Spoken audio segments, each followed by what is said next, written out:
Who would have thought scoring goals is going to be an issue for the Edmonton Oilers in the 24-25 season? It's just, there's no words left to describe how difficult it's becoming for this team to score goals. Welcome to the Game 25 recap of the Edmonton Oilers versus the Golden Knights. Thanks for tuning in. If this is your first time tuning into the channel, want to take this moment to please consider subscribing to the channel. It'll help out a lot. And we're just going to cut straight to the stats. There's no goals to show, obviously, because the Oilers somehow get shut out again for the fourth time this year. So, I mean, 25 games played, 4 shutouts. That's really no words to describe that with this offense that we have. So 1-0 final, and just a dominating game by the Edmonton Oilers. 28 shots on net. Face-offs again, they're ahead almost 60-40, and one of those games where there was, well, it's not one of those games because you're not going to see this very often, but no penalties called the entire game. So no chance for the power play to shine whatsoever or get a chance to shine because the refs just put the whistles away for this game. Hits 12-6 in favor of the Oilers. That could be one of the first time this year, maybe the second or third time this year where they're ahead in the hits department. But overall, a low hitting game. And everything else pretty close. Blocked shots, giveaways, takeaways. There's a lot of chatter out there about Stuart Skinner. And today's game, I mean, you can't blame Stuart Skinner. He let in 1 goal. The Oilers just can't score. The Oilers have a lot of difficulty putting the puck in the net this year. They've, scored 1 goal a few times, 2 goals a few times. They've been shut out 4 times. They were shut out of the home opener. They've been shut out both times on Monday Night Hockey against New Jersey and Montreal, and now shut out against the Golden Knights. So, I mean, you can't blame Skinner for today. And at the end of the day, they got to bury the puck.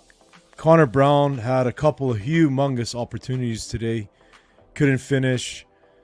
Nugent Hopkins had some opportunities today. Couldn't finish. That was more because Aiden Hill stood on his head again. He plays so good against the Oilers. It's almost like we're cursed when we play that guy. And Evan Bouchard had a really good chance to score a goal. He couldn't bury it. To me, I feel the Oilers are just not shooting enough.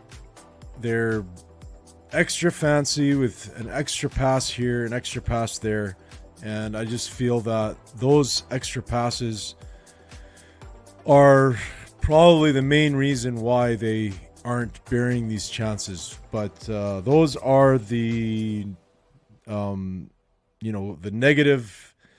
negative things to talk about for the Oilers. But that third period, oh my Lord, that third period was probably one of the best, most exciting, entertaining third periods I've seen in a long time.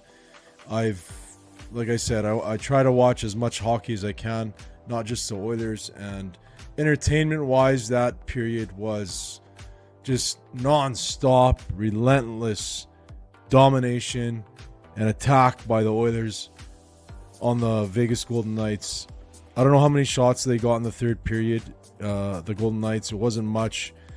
The Oilers must have had the puck for probably 15 minutes of the 20 minutes in the third period, and it was all just a relentless attack against the Golden Knights. So it sucks. It sucks that we couldn't come up with a win in that game. That was a huge game. The Oilers would have been 3 points away from first. Could they have won that game?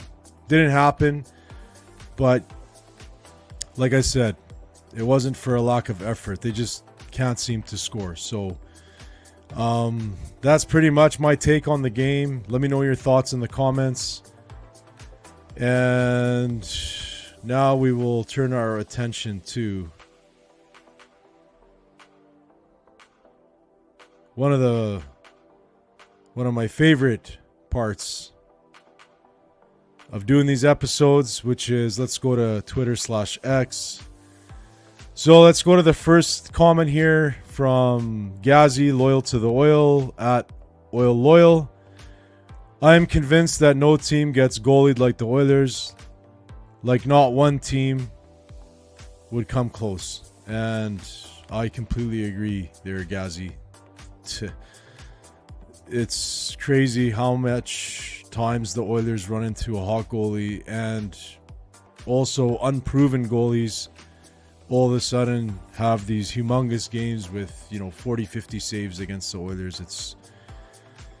It's unbelievable, especially in the McDavid era. It's just unbelievable how many times they run into hot goalies. So not a thing that we want to continue, but it's just keeps happening for some reason. I don't know why. Here's one from McOilers at McOilers. This hill is a mountain. So yeah, Aiden Hill was a mountain in net. He made some crazy saves. He made a huge save on Nugent Hopkins there, almost tied the game. Like I said, there was a lot of positives in the third period that the Oilers can take away after this game. And that first goal by the Vegas Golden Knights in the first period, midway through the first period, they're held up. And it's just amazing that goal held up. Because like I said, the Oilers, maybe if it was a different goalie in net, maybe it was if a different night, the Oilers could have easily scored 3 goals in the third period, maybe 4. So, back to the Twitter X. Here's one from Depressed Oilers fan. Aiden Hill has stolen more games for Vegas against the Oilers than Skinner has stolen in his career. So, again, there's a lot of shade being thrown on the Oilers netminder, Stuart Skinner. We need him to steal a game. I'm personally not going to blame him for this game. I have a threshold of, if the goalies can stop, not let in more than 2, maximum 3 goals a game, the Oilers should win a lot of games. But the way this offense is going, it's just not working out for them. Here's one from Mark at the Line Blender. Holloway has 8 goals, would be third on the Oilers, double any Oilers forward not named McDry. And again, a lot of the reason I feel we're not going to just look at today's game. There's been 4 games before the game against the Golden Knights, but there's just not enough speed. And Holloway brought a lot of speed to the team. Broberg brought a lot of speed to the team. I'm talking playoffs. And they got a lot of goals, and they got a lot of pucks to Oilers that were open to score goals. So it's just, I don't know how they're going to fix this. I'm not too sure why they signed Jeff Skinner if they're going to not play him on the power play. They're not playing him on the top 2 lines. And he did just to show you the kind of hands Jeff Skinner had. If you had a chance to see that redirection from the shot from Nurse at the point, he went no look between the legs tip and almost fooled Aiden Hill and almost scored, but almost is not enough. I feel he needs to get, for what we gave up to bring this guy in, I feel we need to give him some more opportunities. And again, he's not going to be a guy that's going to chase down pucks and grind and back check, but if he's in a position to, shoot that puck, he's gonna score. He's gonna put some goals away, and I think that's what the Oilers need right now. Let's go to the next one here. This is from Dennis King at DKingBH. The Oilers' biggest rival has always been its front office, and I will say that 110%. Since Glenn Sather left, the biggest problem for the Edmonton Oilers has been management. And that was in reply to Bob Stauffer's comment of a strong argument can be made that the Vegas Golden Knights are the Edmonton Oilers' biggest rival.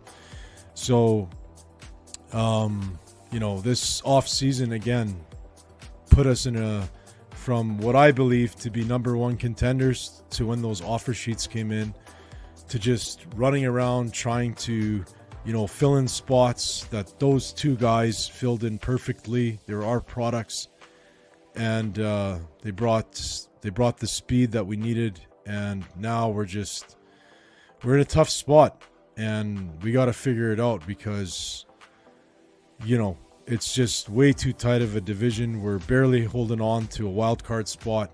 We got to get going here. So hopefully Hyman comes back. Arvidsson is on the back of a milk carton. He's nowhere to be found. I don't know what's taken him so long. They're not discussing what's going on. So just difficult times in oil country, I'll tell you that. Here's one from Daniel Fika at Oilers 49er. Chris Knoblauch not playing Jeff Skinner is just dumb. He's a 20 goal scorer, and even with the extra man, you give him no time. Poor coaching.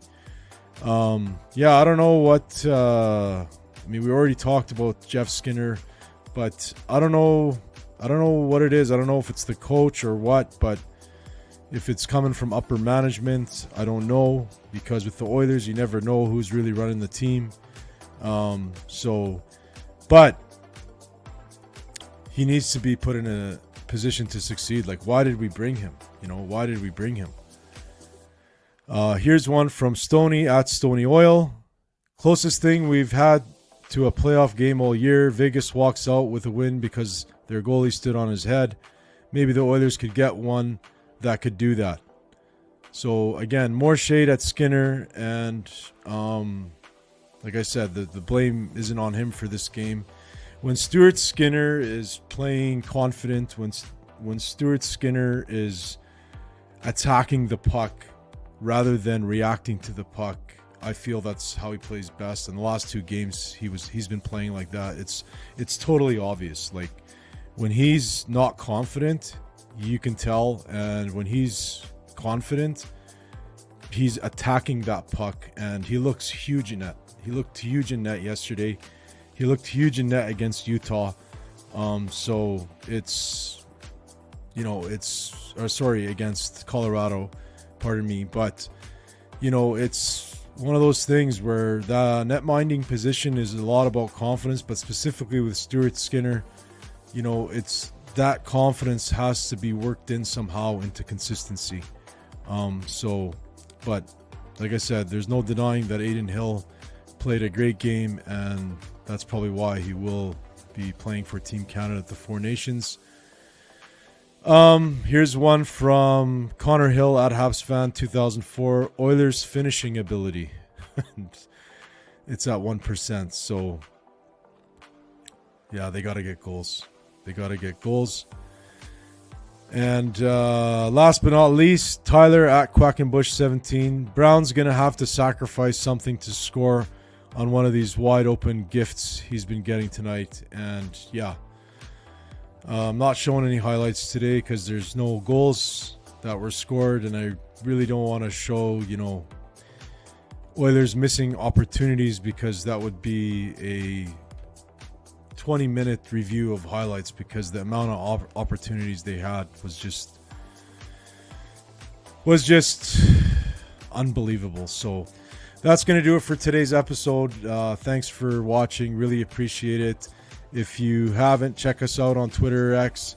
Our handle is @FrozenOilHockey. And that's going to do it for today. Hopefully a better result on the next game. That's on Thursday night. So looking forward to that. Looking forward to bringing you some more content. And we'll wrap it up from here. Most importantly, go Oilers, go. Pros know hockey, the channels you need. Oilers on the ice, unstoppable speed. Chasing the cup, we're gonna succeed. With David leading, we're built to exceed. Pros know hockey,